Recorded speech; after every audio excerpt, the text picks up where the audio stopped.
Okay, so it's my pleasure to introduce now Dr. John Skinner to give the next talk. Dr. Skinner is a consultant pediatric electrophysiologist at Sydney Children's Hospital, an honorary professor of pediatrics, child and youth health at the University of Auckland, and the head of the Cardiac Inherited Disease Group in New Zealand. He is internationally recognized for his work in heritable cardiovascular diseases predisposing to sudden death, and he will be speaking to us today about unexpected rapid monomorphic ventricular ectopy at peak exercise. Great, now what? Well, thank you so much. I hope you can see my slides right there. This is a real honor for me to be talking at this meeting. I did wonder, this is a fabulous topic. I wondered why the organizers chose me for this. What we're talking about here is a very rare thing, seeing short coupled monomorphic ventricular ectopics on exercise. What do we do? I wondered whether it's just because, maybe I'm old and, a truly unexpected finding isn't that common. So I have seen this a few times. So I want to share some case stories with you and then try and pull it all together with some conclusions at the end. So when I'm a bit lost in trying to find out about stuff in electrophysiology, I often go to Sami Viskin, a very wise cardiac electrophysiologist, and he's done some interesting work in short coupled right ventricular ectopics here. This was a nice case which kind of summarized the story. We see a lot of patients with right ventricular ectopics, which most of these are. They're usually benign, they get plentiful ectopy. They're often symptomatic palpitations, but they're very rarely malignant. They don't cause sudden death. And then there's another group which is much rarer, which causes idiopathic ventricular fibrillation or polymorphic ventricular tachycardia, like in Brugada syndrome. And they have very short coupled ventricular extras, not necessarily associated with exercise, typically not, in fact. And they present 3 cases here, which are in the intermediate group. And there's an example of a 35-year-old woman with a very malignant looking VT starting up with a polymorphic VT with the ventricular extra. And what their conclusion was that malignant right ventricular outflow tract ectopy is characterized by a coupling interval of less than 390 milliseconds and the presence of an R wave on top of the T wave. So this is very uncommon in children, and to try to get a handle on this, I looked at a series here from New York. This is 1,000 or more exercise tests done in children. There's the standard indications. Most of them we do are for chest pain or palpitations, and clearly if you've got malignant looking ectopy for that indication, that would be truly unexpected. They found, though, with 1,000 exercise tests that some sort of clinically significant arrhythmia was only found in 37, so about 0.3%. And increasing ventricular ectopy was one of those things, about 19 cases there. But when you look at those things which were associated with a malignant looking arrhythmia, were these features down on table 4 at the bottom there: severe left ventricular dysfunction on echocardiogram, a pacemaker, history of an arrhythmia or an arrhythmic disorder, or non-sinus rhythm at baseline intervals. So those are the risk factors, and clearly this would make the findings more expected than unexpected. And one caveat here is that most of these tests were not done for family screening for cardiac arrests or for somebody who's had some definite arrhythmic syndrome. So really we need to focus on this word here, the unexpected feature. Now, of course, we should always expect the unexpected. That's our job.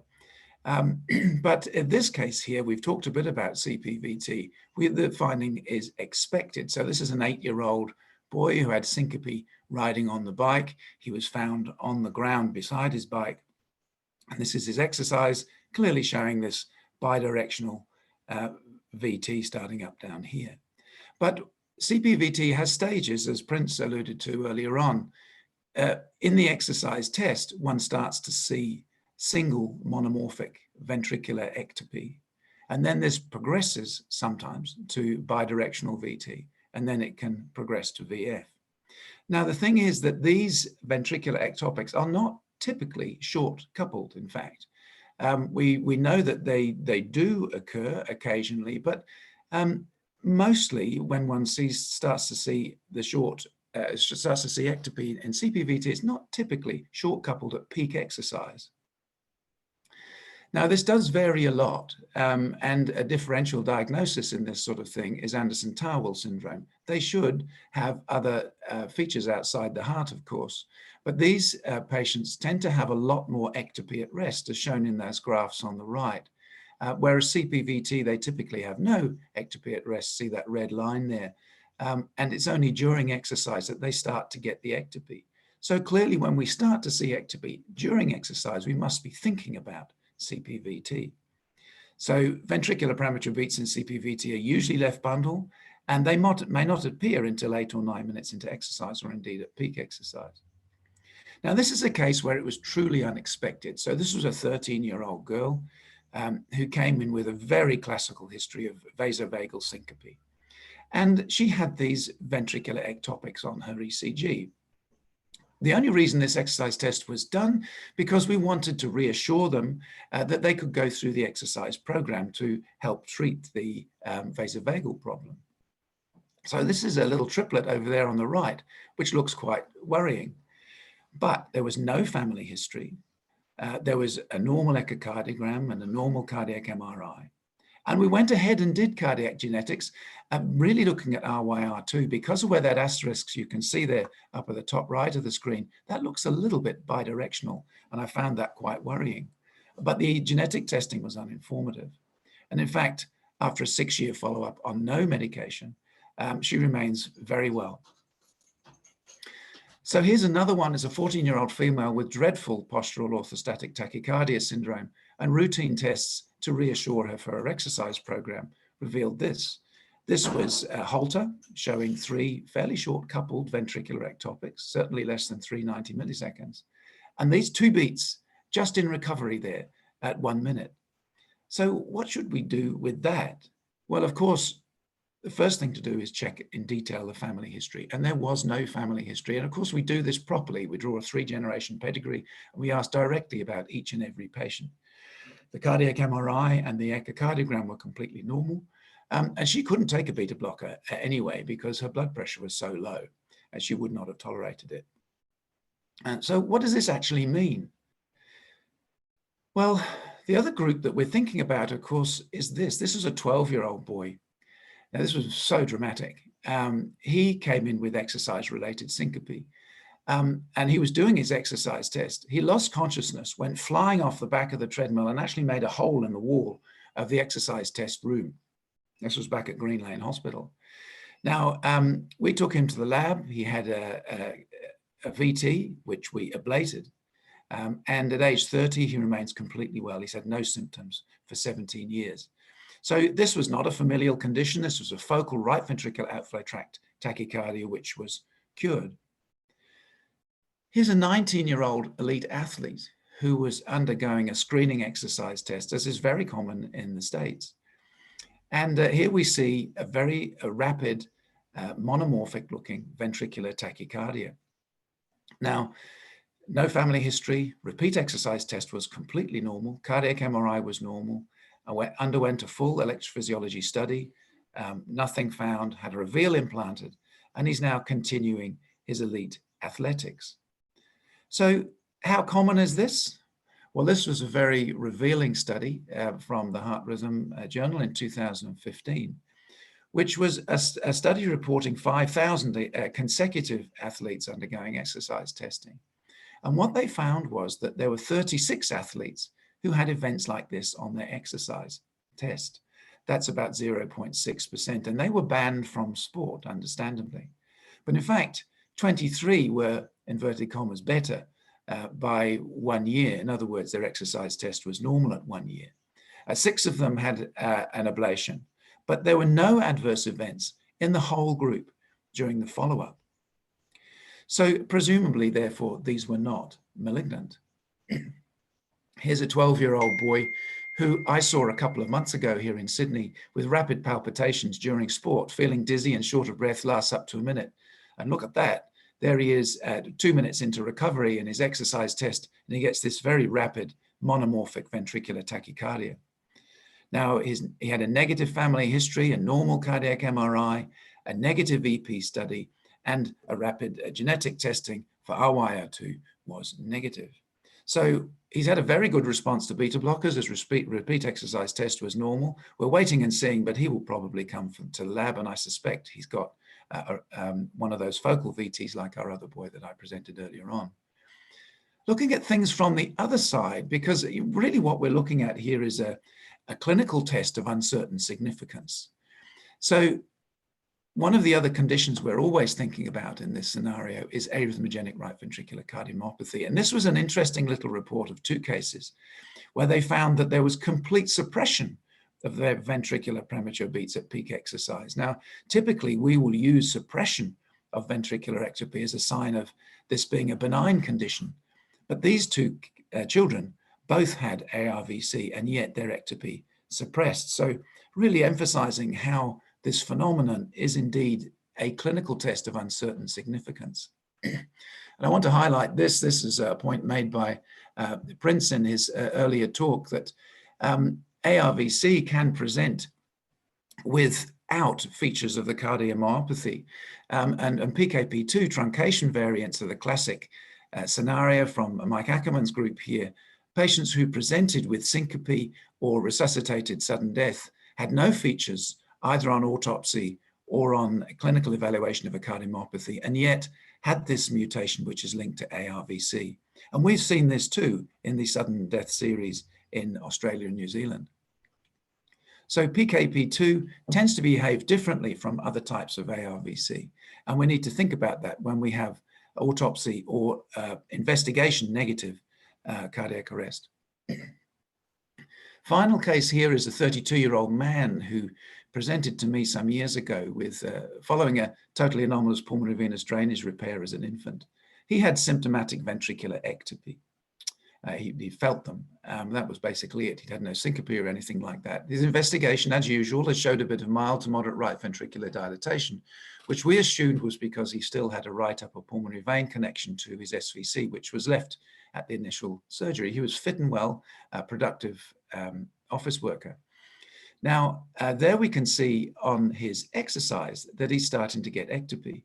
And at peak exercise in stage 5, we're starting to get some quite short coupled runs of ventricular ectopy and non-sustained VT. So I took him to the lab, and he had a grossly abnormal endocardial map and showing low voltage fractionated signals. He had several different ventricular ectopy from the right ventricular outflow tract. We ablated the dominant focus, but while we were discussing what to do about this, he had a cardiac arrest 2 weeks later. Thankfully, he was successfully resuscitated, but he in fact developed arrhythmogenic right ventricular cardiomyopathy over the next 10 years, which went on to affect his left ventricle as well. And he's now had a transplant and he's doing well. And I raise this issue here because of the unexpected word there. And one of my old American colleagues once said to me, you can have fleas and lice. So if you have one condition, it doesn't mean, of course, you can't have another one as well. So just to summarize all of this, unexpected rapid monomorphic ventricular ectopy on exercise. Great, now what? Pulling all of this together. The first question, is it truly unexpected? We need to really check the clinical history very carefully. Could it be familial? We need a full family history and consider investigating family members as well. We need to do a thorough clinical examination looking for features of desmosomal disease, such as curly hair, thick skin on the feet, or features of Anderson-Towle syndromes, for example, or skeletal myopathy, because that will change it. That will change the pre-test probability. So we now know, we're quite familiar with the concept of pre-test probability when it comes to genetic testing. We've seen this with RYR2, we've talked about this before, that how you interpret a genetic variant depends on the phenotype. Well, here what we have now is a clinical test of uncertain significance, and its significance depends entirely on the pre-test probability. If there's a history of syncope, then finding monomorphic rapid ventricular ectopy is clearly totally different from if we have an elite athlete or somebody with vasovagal syncope who's where we have this finding. We need to do some thorough imaging. Could it be an early cardiomyopathy? We need to repeat the test. Consider doing a sprint test. This will sometimes manifest CPVT. And genetic testing, and I'm not proposing that we should always do that in this situation at all. If we do end up doing it, then we should look at RYR2 and PKP2. But I would urge a focused panel, don't do too many genes, because then we'll have a clinical test of uncertain significance combined with a genetic test of uncertain significance. And before you know it, you may have an ICD implanted for uncertain benefit. So it might be a focal right ventricular outflow tract tachycardia, which is manageable and ablatable. But with no clinical history and no family history, and all the tests are negative, this phenomenon is most likely not malignant. It might disappear, but of course, we need to follow this very carefully. Thank you very much. Thank you very much. That was an excellent talk, and we appreciate your wisdom on this topic. There are some questions that have come through the app. I think we have time for one. So one person has asked, how often do you reassess patients like this, and do you follow them throughout childhood? Yes. I think, first of all, I would repeat the exercise test almost straight away, certainly within the next few weeks. And I would be following these annually.